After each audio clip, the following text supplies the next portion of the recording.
امام جعفر صادق علیہ السلام نے لوگوں کو نواسہ رسول سید الشہداء حضرت امام حسین علیہ السلام کی قبر مبارک کی عظمت اور زیارت اور امام عالی مقام کے زائر کی فضیلت اور مرتبے کے بارے میں بیان کرتے ہوئے فرمایا کہ اللہ تعالیٰ کی جانب سے 4000 فرشتے قبر سید شہداء حضرت امام حسین علیہ السلام پر تا قیامت تک غبار آلود چہروں اور پریشان بالوں کے ساتھ گریہ زاری کرتے رہیں گے۔ ان فرشتوں کے سردار کا نام منصور ہے۔ اگر کوئی شخص امام عالی مقام کی زیارت کے لیے جاتا ہے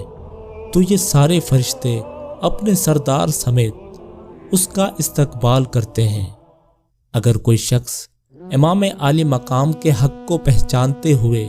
ان کی زیارت کرے گا تو یہ سارے فرشتے اس کے واپس وطن لوٹنے تک اس کے ساتھ رہیں گے اور اس کے ناصر و مددگار ہوں گے۔ اگر وہ زائر کہیں بیمار ہوگا تو صبح و شام اس کی عیادت کریں گے اور اس کے لیے دعا کریں گے، اور اگر اس کا انتقال ہو گیا تو اس کے جنازے میں نہ صرف شریک ہوں گے بلکہ تا قیامت تک اس کے لیے استغفار کرتے رہیں گے۔ پروردگار ہمیں بھی صحیح معرفت کے ساتھ امام عالی مقام کے روضے کی زیارت نصیب فرمائے، آمین۔